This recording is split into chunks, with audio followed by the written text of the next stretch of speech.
Welcome to the Prescott Home Value Report through July 2025, brought to you by the Prescott Pickle Lady, Diane Bro Realtor.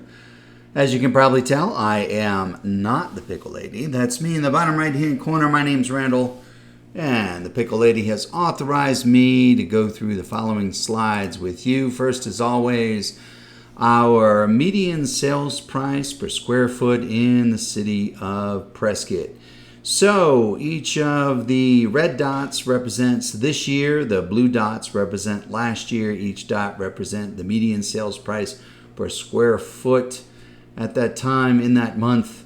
And so we compare year over year, and we're almost dead on. My computer's calling that negative 1%. That looks dead on to me. That's pretty close anyway. People have been saying, prices are going to go down, prices are going to go.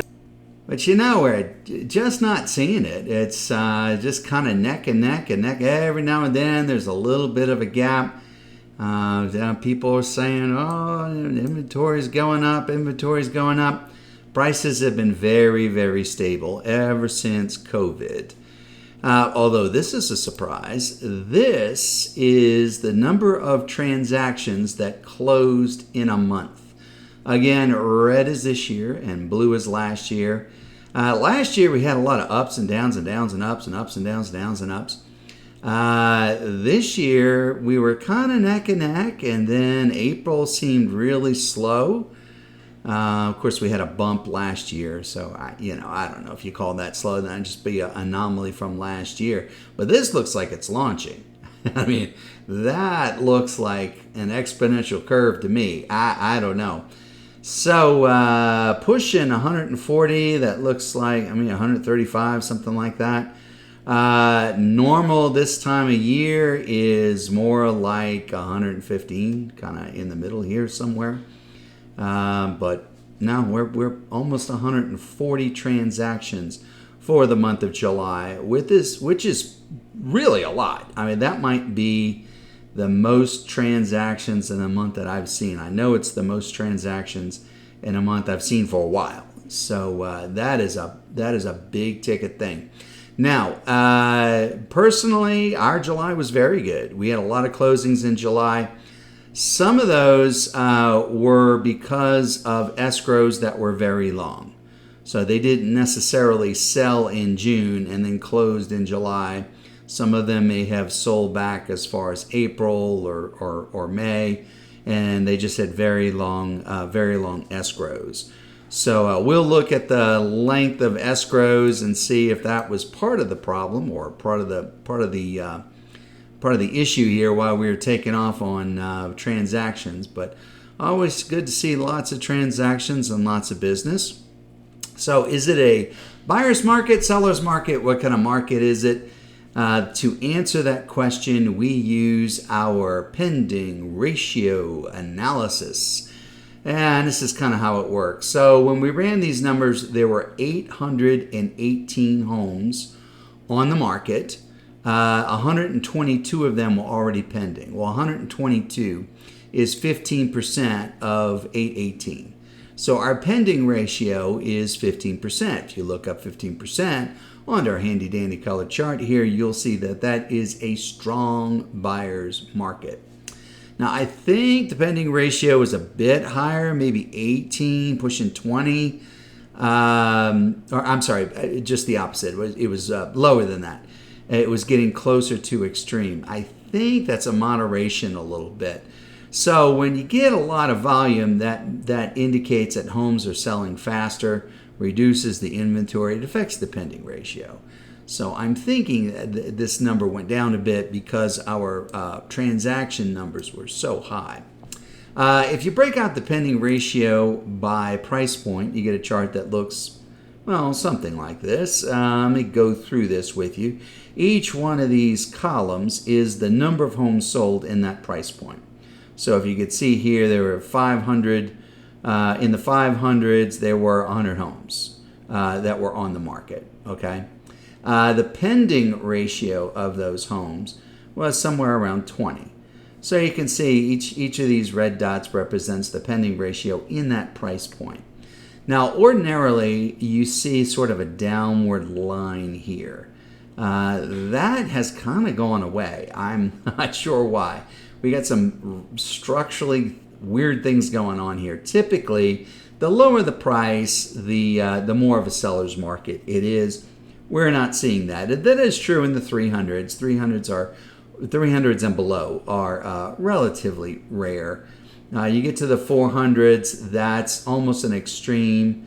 But then you get to the 500s, that's just a buyer's market. The pending ratio is a lot higher, but then it comes right down again. So other than the 500s and the 300s, we're kind of skating right between an extreme market and a strong buyer's market.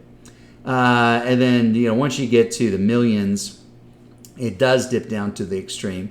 But then, weirdly enough, it bounces up to homes that are 1.1 million or 1.2 and above, which is a little strange. Our higher end homes are more of a seller's market, which is a little unusual.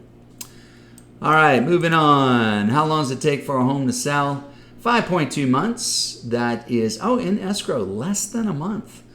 Okay, so that means that our kick in transaction volume was not because of the pending ratio. Typically, not because of escrows. Typically, escrows run about a month. This was 28 days, so almost a month. That's kind of right on par. So it's not because of transactions. So that was kind of our issue. We had a number of transactions that were old, so to speak. All right, moving on now to Prescott Valley. Same sort of thing, median sales price per square foot. And we're showing 3% appreciation over last year. PV's been skating right over that blue line for a few months now, almost neck and neck, but we've been just a little bit higher. So this month is no different. Sales volume there is not doing nearly what it's doing it never is. The volume's always lower in PV, but it's not spiking up the way that it did in PV as well. In Prescott as well. Turning now to the pending ratio analysis. Pending ratio is 16%. That is also a strong buyer's market, almost dead even with Prescott at 15. Breaking that out by price point gives you this chart. Here you kind of see what I was talking about before, kind of that downward line. But then why would it go back up for the 700s and 800s? I had some weird stuff going on. Now, once you get into the millions, 1.1, 1.2, these are very small volumes. So, you really can't place a whole lot of faith in that. Even the 900s, that's not a big number, although it's big enough that it should be weird like that. So that is a pending ratio of 0. That means that all the homes in the 900s, there were none of them that were pending. Well, if you had one out of that, that would have pushed it up a bit. So that's just kind of an anomaly, small denominator sort of thing. But this little smiley face, that's just kind of weird. Starting to see more of a seller's market in higher end homes. All right. How long does it take for homes to sell in PV? 5.4 months and 30 days exactly for escrow. All right, so our highlights. We had a median price per square foot. We had a 1% change from last month, went up 1% from last month, but comparing it to last year was negative 1%. In PV, we were negative 1% last month, but we're up 3% this month. Volume, 133. I think I said 135. It's 133. That is 29% higher than last month, which is huge, and a third higher than last year. July was the month. In Prescott Valley, volume's actually going down quite considerably, 27% lower than last year. Inventory, we're at 818. That's almost exactly, I think that is exactly what we had last month, so no change there. And 390 in PV. That's 7% higher than last month. If you add those two numbers together, that's about 1,200. That's the number that we used to kind of be at before COVID. COVID ran our inventories way, way down. And only now we're starting to get inventories at the same level we used to see before COVID. So that's right about 1,200. So we're right on par with what used to be, which I guess is a good thing. Months to contract, 5.2. That is almost 2 months quicker. Again, that's because of our crazy volume. And 5.4, which is 0.4 longer, so about a half month longer than we saw last month. Look, if you like this kind of stuff, we got lots more for you in the Prescott Home Value Report. This is just a summary.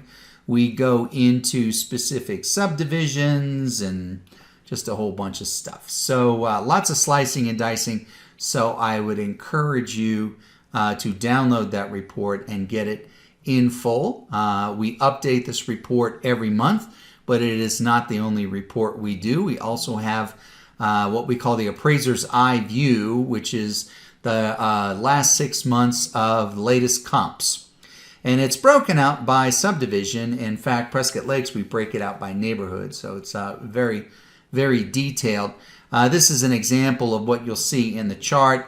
This would be a subdivision. It is sorted by price per square foot, the number of months that it took the home to sell, square footage, the year it was built, how many stories, how many acres, and whether the listing agent is reporting the home having a view or not. Using this, you can look at all the different comps that occurred.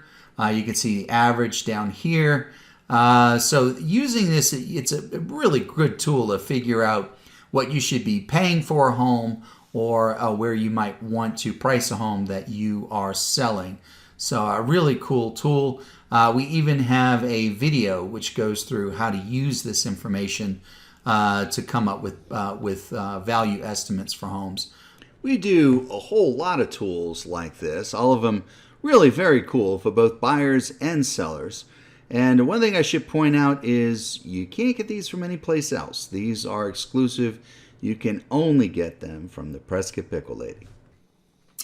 And all of this is part of our page. We call it Prescott by the Numbers, or more commonly the Pickle page. So if you're on the Pickle page, you know the Pickle page. But if you're not the Pickle page, well, you should get to the Pickle page. And you do that by subscribing. We update it every month. If you subscribe, we will send you a monthly email update with the link so you can go download all the reports that you want. Even if you're not all that interested in getting every single month, just having access to these tools will give you a real leg up when it comes to the real estate game. I hope you found this informative and maybe slightly entertaining. And we look forward to seeing you next month. Please take a moment to look below and find the button that'll take you to the Pickle page. We'll see you there.